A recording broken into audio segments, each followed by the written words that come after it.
What's up guys, this is NoraCat back with another tech video, which is more rain stuff this time. Um, I was streaming earlier this week, actually it's been a few days ago now, not quite a week but a few days ago, and some people were kind of asking me about how the portal stuff works with rain and how you can implement it into, his gameplay and how it works and what kind of shenanigans and stuff you can do with it. So this video I'm going to be going over Rain's portals, every use for them that I've discovered, um, what they do, how to implement them into your own gameplay.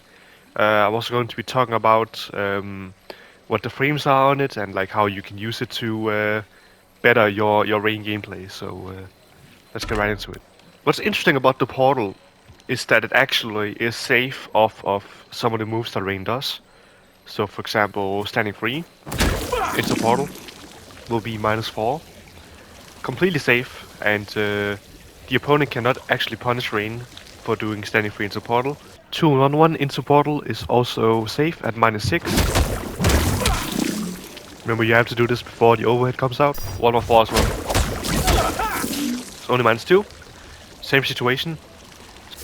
The same is true for 4-2-1 into portal. -4 once again. Again, the same frames, you cannot punish it. What's really interesting about this actually is if you do 4-1 by itself, you're -7. So that's even worse. And if you do 4-2-1-3, -6. So there's actually no point in doing either of these strings most of the time. You'd rather just do the portal since you are actually more safe. Now, if they try to like jab you out of this, right? If they try to like jab you as soon as you put up the portal, you can just end your string. Jab, they'll get knocked away. That kind of stuff. This is also, a way to like kind of bait them because now they got like two options that they have to deal with. Either you do portal or you do that. So just to recap, you have 2-1-1, and you want to cancel into it before you do the overhead. -6. You got standing free. -4. You got 4-2-1. -4. And you got 1-1-4 and -2. So you actually have a lot of different ways you can set up the portal and be safe. If the opponent does try to take the turn, because you are -4, -2, you can actually armor and break through their offense, which is really annoying, I'd say, because they're essentially getting punished for trying to take the turn, right? It's actually really annoying. Once they respect the armor, now you got your own down one, you got back up, you got sit there and wait, wait for them to do something. You got even a throw, and it's just really like just ridiculous stuff you can do. So now you get a lot of different options and ways you can actually build your offense, but also your portals.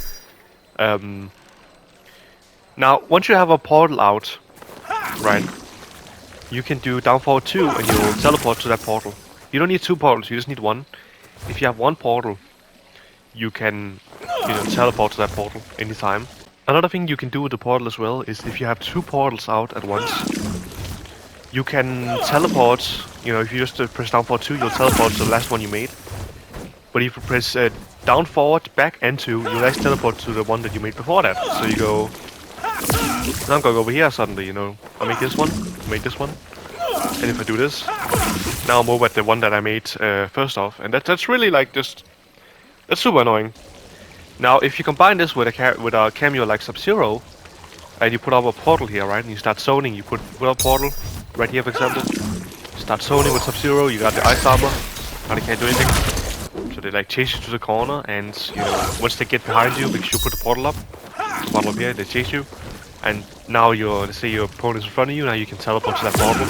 Now you're going the other way, and now you got essentially this kind of like runaway, really annoying, keep away zoning plan that some characters can't really deal with, honestly.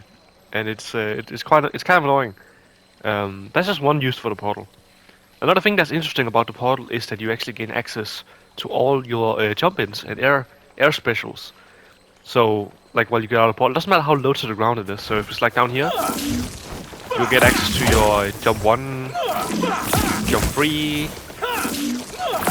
jump 2, you know, all that stuff. You'll get access to all your air specials, essentially. Jump 2 right there. Which means that that they actually, you know, have to block overhead after it. If you go for an overhead at, you know, when you get out of the portal. So you get a mix-up of it, or like at least some pressure of it, which is really good. Now they can jab you. Let's say you put on a portal here and you teleport. If your opponent jabs at any point, basically, they will let you out of the portal. What's also interesting is, let's say you make a portal right here, and you port right here into it. If the opponent hits you while you're doing that, Rain will actually create another portal for teleporting. It's really interesting. He creates a portal right here, but that portal will stay there if the opponent tries to jab and like hit you out of it. So now you actually got 2 portals up from trying to teleport. So that's really interesting. That actually helps him a lot. Now once you have 2 portals up, like this for example, you can detonate them with down forward 2 and meter burn. You can create this like almost like line between them. It's very similar to how Master of Storm's Raiden worked in MKX. Very similar kind of idea. Keep in mind that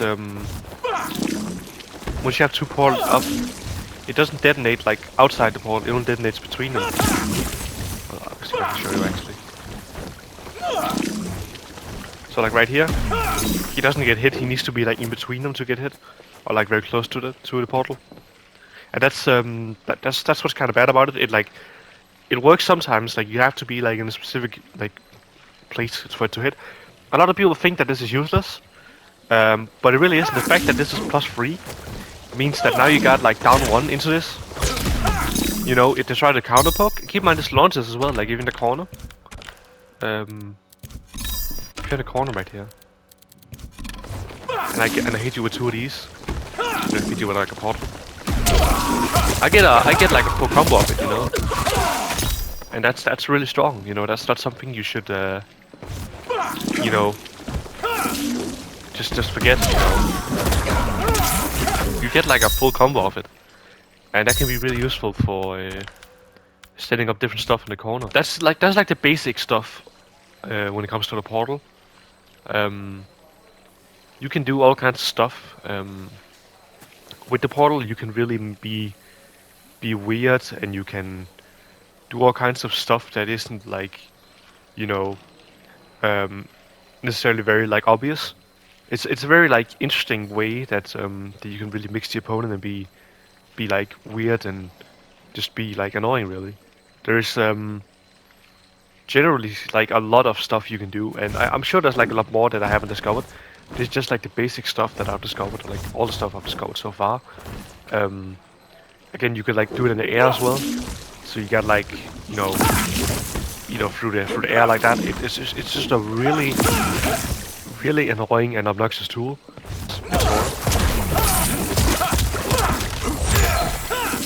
You next set up a portal, and then still get your like, you know, the setup there. So you set up. If you set up your portal, still get your beam here. Set up portal again. Hearts are blockable. Portal. On the wake up you can detonate, and now you got all kinds of stuff you can do, you know. Because you set up 2 portals during the hearts blockable setup. And that's really strong. I think that's really strong because now you got not only do you have the hearts blockable, you also have 2 portals on the wake up that now they have to deal with, you know. You can just keep setting portals up in the corner, and if you need to detonate, if you need to teleport, you can just keep setting up portals, you know, stuff like that. It's overall really powerful. Anyway, guys, that's pretty much been all that I've discovered so far with the portals and ways to implement it. There's obviously a lot more you can do, I'm sure, but that's just like the things I've discovered so far.